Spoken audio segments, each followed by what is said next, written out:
ਜਿੱਥੇ ਇੱਕ ਪਾਸੇ ਪੂਰੇ ਭਾਰਤ ਦੇ ਵਿੱਚ ਵਿਜੇ ਦਸ਼ਮੀ ਦੇ ਦਿਨ ਰਾਵਣ ਦੇ ਨਾਲ ਕੁੰਭਕਰਨ ਅਤੇ ਮੇਘਨਾ ਦੇ ਪੁਤਲੇ ਅਗਨੀਭੇਟ ਕੀਤੇ ਜਾਂਦੇ ਹਨ, ਉੱਥੇ ਹੀ ਦੂਜੇ ਪਾਸੇ ਵਿਜੇ ਦਸ਼ਮੀ ਨੂੰ ਪੰਜਾਬ ਦੇ ਹਲਕੇ ਪਾਇਲ ਦੇ ਵਿੱਚ 4 ਵੇਦਾਂ ਦੇ ਜਾਣਕਾਰ ਰਾਵਣ ਨੂੰ ਸਾੜਿਆ ਨਹੀਂ ਜਾਂਦਾ। ਸਗੋਂ ਉਸ ਦੀ ਵਿਧੀਵਤ ਪੂਜਾ ਕੀਤੀ ਜਾਂਦੀ ਹੈ ਅਤੇ ਇਹ ਪੂਜਾ ਸਾਰਾ ਦਿਨ ਚੱਲਦੀ ਹੈ। ਜਾਣਕਾਰਾਂ ਦੀ ਮੰਨੀਏ ਤਾਂ ਇਹ ਪ੍ਰਥਾ 1835 ਤੋਂ ਚੱਲਦੀ ਆ ਰਹੀ ਹੈ। ਦੇਖੋ ਪਾਇਲ ਤੋਂ ਪੱਤਰਕਾਰ ਸੰਜੇ ਸੈਣੀ ਦੀ ਪੂਰੀ ਰਿਪੋर्ट। हाँ जी, अखिल प्रकाश दुबे जी। रावण की पायल के अंदर जिथे दशहरा मनाते लोग रावण की पूजा की जाती है जी जी पायल के अंदर क्यों ही रावण की पूजा की जाती है? रावण साल नहीं होता ये इतिहास एक्चुअली जी रावण देवता ब्राह्मण सी, ਉਹਦਾ ਜੋ ਪਾਲਣ ਪੋਸ਼ਣ ਹੋਇਆ ਉਹ ਰਾਖਸ਼ ਵਿਧੀ ਚ ਹੋਇਆ। 4 ਵੇਦਾਂ ਦਾ ਗਿਆਨ ਨਹੀਂ ਸੀ। ਉਹਦੀ ਅਸੀਂ ਰਾਮ ਮੰਦਿਰ ਦੇ ਪਹਿਲਾਂ ਰਾਮ ਮੰਦਿਰ ਦੇ ਪੂਜਨ ਕਰਦੇ ਹਾਂ ਪਹਿਲੇ ਨਰਾਤੇ। ਰਾਮ ਮੰਦਿਰ ਤੋਂ ਬਾਅਦ ਉਸ ਤੋਂ ਪੂਜਣ ਤੋਂ ਬਾਅਦ ਫਿਰ ਰਾਵਣ ਦੇਵਤਾ ਦਾ ਪੂਜਿਆ ਜਾਂਦਾ। ਅਛਾਈ ਦਾ ਬੁਰਾਈ ਦਾ ਵੀ ਪ੍ਰਤੀਕ ਹੈ। ਅਗਰ ਉਹਨੇ ਇੱਕ ਟੀ ਉਹਦਾ ਵੀ ਅਸੀਂ ਦਿੰਦੇ ਹਾਂ, ਅਗਨੀ ਦਿੰਦੇ ਹਾਂ। ਬਾਕੀ ਪੂਜਾ ਦਾ ਹੱਕਦਾਰ ਹੈ ਰਾਵਣ ਦੇਵਤਾ। ਔਰ ਪ੍ਰਭੂ ਰਾਮ ਜੀ ਨੇ ਜਦੋਂ ਲਾਸਟ 'ਚ ਉਹਦੇ ਪ੍ਰਾਣ ਨਿਕਲਣ ਲੱਗੇ, ਉਹਨੇ ਜੈ ਸ਼੍ਰੀ ਰਾਮ ਜੀ ਦਾ ਨਾਮ ਲਿੱਤਾ। ਕਾਰਨ ਅਸੀਂ ਇਸ ਕਾਰਨ ਰਾਵਣ ਨੂੰ ਪੂਜੀਏ। ਇਹ ਪ੍ਰਕਿਰਿਆ ਕੌਣ ਦੀ ਚੱਲਦੀ ਆ ਰਹੀ ਹੈ? ਪ੍ਰਕਿਰਿਆ ਜੀ 1835 'ਚ ਸਾਡਾ ਰਾਮ ਮੰਦਿਰ ਬਣਿਆ ਦਾ।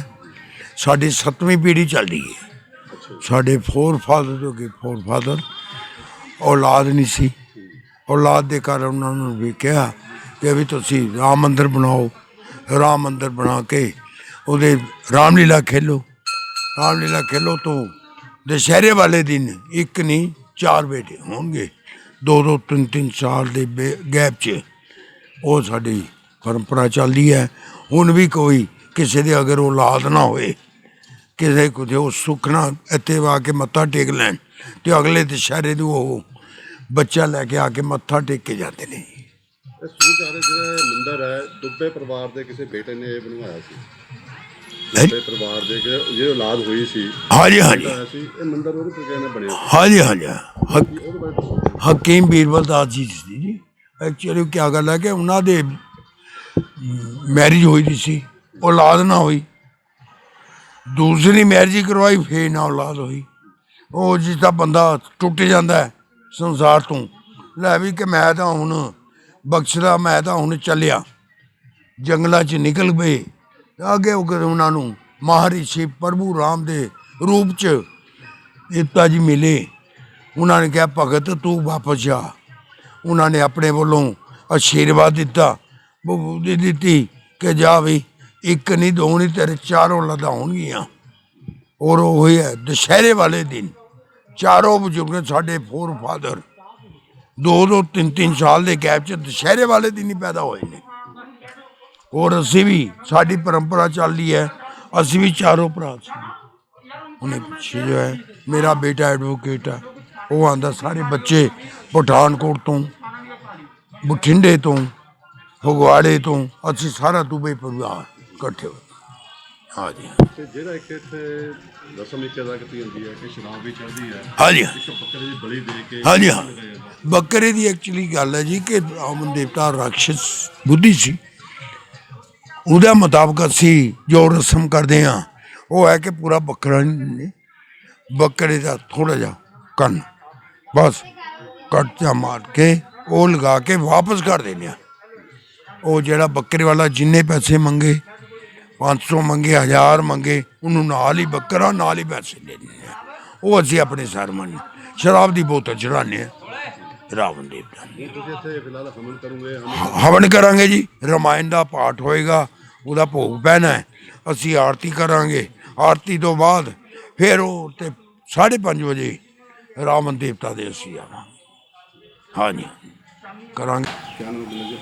मेरा नाम पंडित मनीष शर्मा। जी क्या ये इतिहास है यहाँ पे? जहाँ दशहरा में रावण की पूजा करते हैं तो यहाँ पे अग्निपेड़ करते हैं, तो यहाँ पे रावण की पूजा की जाती है, रावण को जलाया नहीं जाता, क्या ये इतिहास? सबसे पहले मैं आपको बता दूं कि आज जो पवित्र दिहाड़ा आज दुशहरे का अस्सु के 9 नरातों के बाद जो 10वीं तिथि होती है, जिसमें भगवान श्री राम ने अधर्म पर धर्म की विजय प्राप्त की थी, अर्थात महात्मा रावण, हम महात्मा भी उनको कहते हैं, इसका भी एक कारण है, रावण का वध किया था।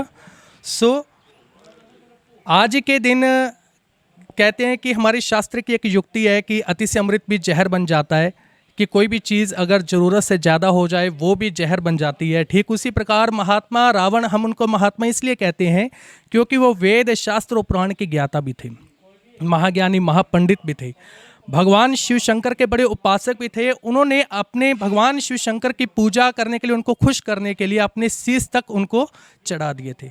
देखो, बहुत बड़े उपासक थे, इसलिए उनकी पूजा की जाती है। लेकिन कहते हैं कि बहुत सारा ज्ञान भी, कई बार ज़्यादा ज्ञान भी अंधकार की ओर ले जाता है, अहंकार की ओर ले जाता है। हमारे अंदर के कई ऐसे विकार होते हैं जैसे काम, क्रोध, मोह, लोभ, अहंकार, ईर्ष्या, ज़्यादा पद की प्रतिष्ठा, अर्थात जो व्यक्ति को ज़्यादा शक्ति अर्जित हो जाती है तो वो अहंकार का रूप ले लेती है।